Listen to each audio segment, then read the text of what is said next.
एक रात जो पूरी दुनिया के लिए आम थी, लेकिन हिंदुस्तान के एक छोटे से कमरे में बैठकर कुछ लोग ऐसा फैसला लेने वाले थे जो न सिर्फ एक शख्स की जिंदगी खत्म कर सकता था, बल्कि भारत देश के दुश्मनों के दिल में खौफ भी भर देता। ये कहानी शुरू होती है नवंबर 2019 की एक सर्दी भरी रात से, जब हिंदुस्तान की खुफिया एजेंसी रो के चीफ समन गोयल एक फाइल हाथ में लिए तेज कदमों से पीएम मोदी के घर की तरफ बढ़ रहे थे। फाइल के ऊपर लिखा था कॉन्फिडेंशियल, और इस फाइल में छुपा था एक नाम, हाफिज सईद का। ये वही शख्स था जिसने 26/11 के उस खौफनाक हमले को अंजाम दिया था, जिसमें 160 मासूम हिंदुस्तानी अपनी जान से हाथ धो बैठे थे। ये वही हाफिज सईद था जिसने लश्कर तैयबा की बुनियाद रखी थी, हिंदुस्तान का वो दुश्मन जिसका नाम सुनते ही हर हिंदुस्तानी के दिल में गुस्सा और डर भर जाता था। तो उस रात जब समन गोयल पीएम मोदी के सामने खड़े हुए और बोले, सर हमें हाफिज सईद मिल गया है, तो पीएम मोदी के चेहरे पर एक गहरी चिंता के साथ साथ एक नई उम्मीद भी जग उठी। क्या ये रात हिंदुस्तान के उस दुश्मन के खत्मे की शुरुआत बनने वाली थी, या फिर ये एक ऐसी कहानी थी जो अधूरी ही रह जानी थी? आइए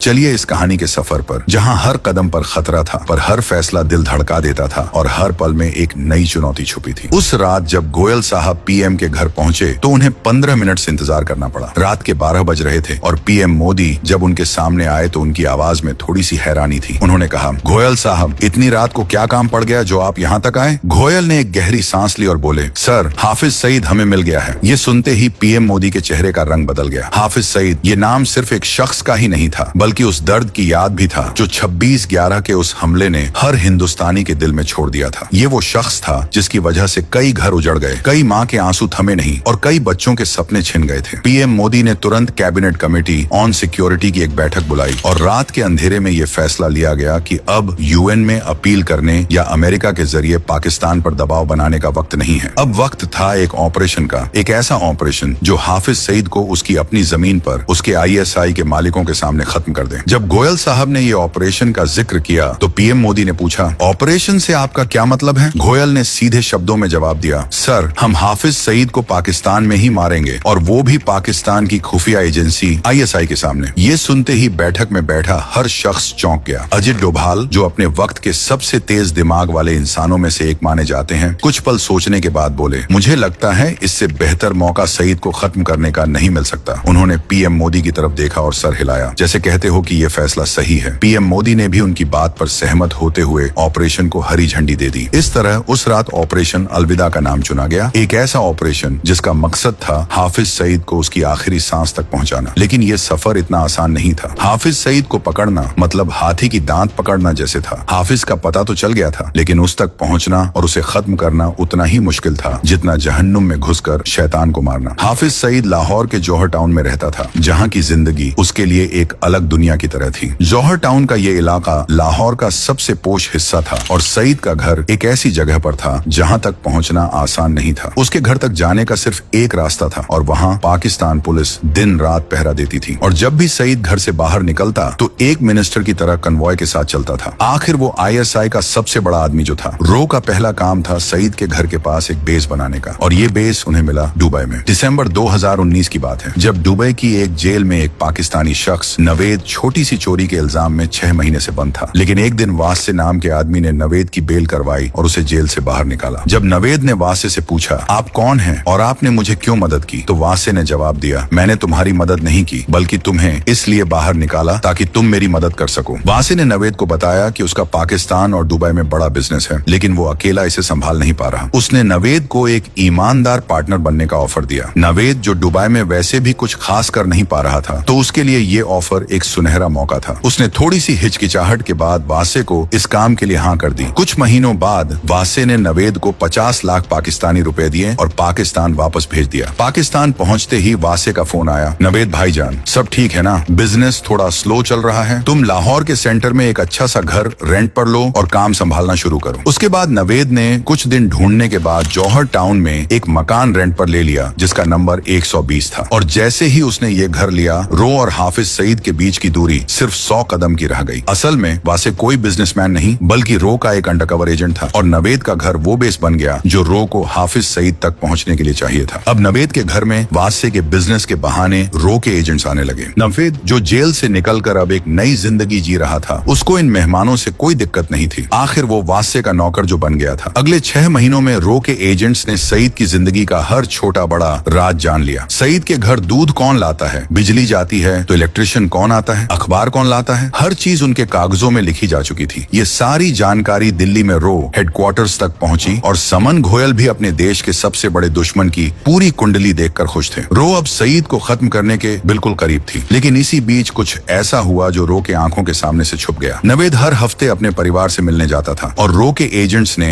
इस छोटी सी बात को नजरअंदाज कर दिया। उन्हें लगा ये कोई बड़ी बात नहीं है, लेकिन ये छोटी सी बात आगे चलकर इस ऑपरेशन के गले का फंदा बनने वाली थी। सर्वेलेंस का काम खत्म हुआ और अब एक्शन का वक्त आ गया। एक दिन वासे ने नवेद को फोन किया और बोला, नवेद, अगले हफ्ते तुम्हें दुबई आना है, मुझे तुमसे कुछ जरूरी बात करनी है। एक हफ्ते बाद जब नवेद और वासे एक रेस्टोरेंट में मिले तो वासे ने बोला, नवेद, क्या तुम्हें नहीं लगता कि पाकिस्तान जो टेररिस्ट्स को पनाह देता है वो गलत है? नवेद हंस पड़ा और बोला, भाईजान, हमें क्या, वो तो हिंदुस्तानियों को मारते हैं। लेकिन वासे ने सीरियस होकर कहा, नवेद, मैं एक यहूदी के लिए काम करता हूँ और उस यहूदी ने 26/11 के हमले में अपना पूरा परिवार खो दिया था, इसलिए वो तुम्हारे पड़ोसी हाफिज सईद को मारना चाहता है। ये सुनते ही नवेद के मुंह का निवाला अटक गया। उसने कुछ बोलने की कोशिश की, लेकिन वासे ने बीच में ही रोक दिया और बोला, नवेद, तुम बस मेरी मदद करो, बदले में तुम्हें 15 करोड़ रुपए मिलेंगे और तुम अपने परिवार के साथ अमेरिका में सेटल हो जाओगे। नवेद डर गया, लेकिन पैसे और नई जिंदगी का लालच उसके दिल में घर कर गया। बहुत सोचने के बाद उसने हाँ बोल दिया। उसके हाँ बोलते ही रो अब सईद को खत्म करने के एक कदम करीब आ गई। अगले दिन नवेद के पाकिस्तान वापस जाने से पहले उसके बैंक अकाउंट में 15 करोड़ रुपए ट्रांसफर कर दिए गए। अब ऑपरेशन अलविदा का आखिरी चरण शुरू होने वाला था। हाफिज सईद को जहन्नुम पहुंचाने का वक्त आ गया था। रो हेडक्वार्टर्स में एक लंबी बैठक हुई जिसमें हर सीनियर ऑफिसर ने अपनी राय दी। 6 घंटे तक हर पहलू पर विचार विमर्श के बाद फैसला लिया गया कि हाफिज सईद को कार बॉम्ब से उड़ा दिया जाएगा। इसके लिए रो के एजेंट्स ने नवेद के घर में रहने वाले एसेट्स के साथ एक ब्लैक कोरोला कार खरीदी और उसमें 300 किलोग्राम RDX भरकर उसे सईद के घर से थोड़ी दूर एक अंडर कंस्ट्रक्शन बिल्डिंग में छुपा दिया। अब रो को एक ऐसे शख्स की जरूरत थी जो थोड़ी सी रकम के लिए अपनी जान दे सके और इस कार को सईद के घर तक ले जाए। ये काम मुश्किल नहीं था, क्योंकि अफगानिस्तान में ऐसे सुसाइड बॉम्बेयर्स बहुत सस्ते दाम पर मिल जाते थे। रो ने एक अफगान लड़के को चुना, उसे पाकिस्तान लाया गया और अब नवेद के घर में 3 नहीं बल्कि 4 मेहमान थे। नवेद, जिसका मुंह पैसों से बंद था, कोई सवाल नहीं उठा सकता था। ऑपरेशन अब अपने पूरे जोर पर था, लेकिन तभी कुछ ऐसा हुआ जो शायद किस्मत को भी मंजूर नहीं था। 13 मई 2021 को वासे अपने परिवार के साथ ईद मनाने दिल्ली आया था। ऑपरेशन अपने आखिरी दौर में था और अगले दिन वो दुबई जाने के लिए घर से निकला और तभी अचानक से उसे चक्कर आया और वो गिर पड़ा। उसे तुरंत हॉस्पिटल ले जाया गया, जहां पता चला कि उसे कोरोना हुआ है। ये हिंदुस्तान का वफादार सिपाही अपने देश के लिए इतना समर्पित था कि उसने अपने बुखार को मामूली समझकर नजरअंदाज कर दिया, लेकिन वो कोरोना का बुखार था। 2 दिन ICU में रहने के बाद ये रो का एजेंट हमेशा के लिए इस दुनिया को अलविदा कह गया। वासे की मौत की खबर से रो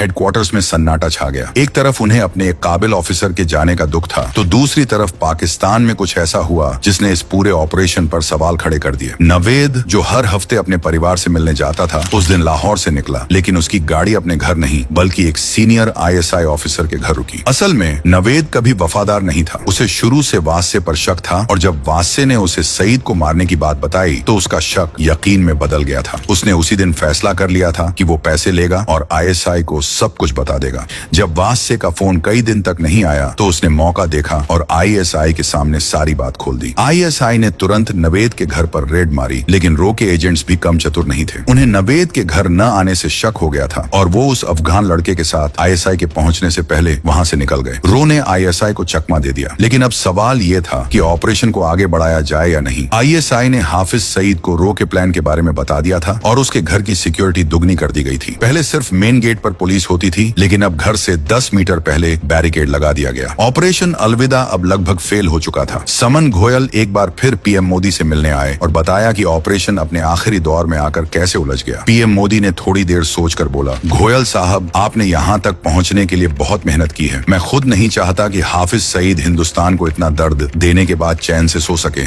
आप इस ऑपरेशन को हर हाल में पूरा करो। PM मोदी का ये जुनून देखकर घोयल में भी नई हिम्मत आई और उन्होंने फैसला लिया कि अटैक होगा, चाहे हालत कुछ भी हो। गाड़ी वही थी जो अंडर कंस्ट्रक्शन बिल्डिंग में छुपी हुई थी, क्योंकि वासे ने नवेद को कभी नहीं बताया था कि सईद को कैसे मारना है। जून 2021 का दिन था। सुबह के 11 बज रहे थे। रॉ के एजेंट्स ने उस अफगान लड़के को उस बिल्डिंग तक पहुंचाया जहां बॉम्ब से भरी गाड़ी रखी थी। उसे एक बार फिर प्लान समझाया गया और थोड़ी देर बाद एक ब्लैक कोरोला जिसमें 300 किलोग्राम RDX भरा था, जौहर टाउन की सड़कों पर 70 किलोमीटर प्रति घंटे की रफ्तार से दौड़ने लगी। 500 मीटर आगे बढ़ने के बाद सईद का घर नजर आया। चेक पोस्ट पर खड़े पुलिस वालों ने गाड़ी को रुकने का इशारा किया, लेकिन वो कुछ समझ पाते उससे पहले गाड़ी बैरिकेड से टकराई और एक जोर का धमाका हुआ। सईद के घर का दरवाजा उड़ गया और वहाँ का मंजर देखकर लग रहा था मानो उसकी रूह कांप उठी हो। हाफिज सईद, जो जिहाद के नाम पर लोगों को मारता था, वह अपने सोफे के नीचे चूहे की तरह छुप गया था। धमाका हुआ, लेकिन सईद बच गया। ऑपरेशन अलविदा कामयाब नहीं हुआ, पर सईद के दिल में एक खौफ जरूर भर गया। उस दिन के बाद से वो अपने घर से बाहर निकलने की हिम्मत नहीं कर पाया। रो ने उसके दरवाजे तक दस्तक दी थी और ये पैगाम पाकिस्तान के हर छोटे बड़े टेररिस्ट तक पहुंच गया था कि ये नया हिंदुस्तान है जो घर में घुसकर दुश्मनों को खत्म करता है। हाफिज सईद आज भी जिंदा है, लेकिन उसकी हर सांस में रो का डर साफ दिखता है। तो दोस्तों, ये थी एक ऐसी सच्ची कहानी जहां हिंदुस्तान अपने दुश्मन के बिल्कुल करीब पहुंचा, लेकिन उसे छूते छूते रह गया। अब आप ही बताएं, हाफिज सईद कब तक रो से छुप पाएगा? और अगर आप ऐसी ही और कहानियां सुनना चाहते हैं तो हमें जरूर बताएं। वीडियो पसंद आई हो तो इसे लाइक और चैनल को सब्सक्राइब करना ना भूलें। जय हिंद।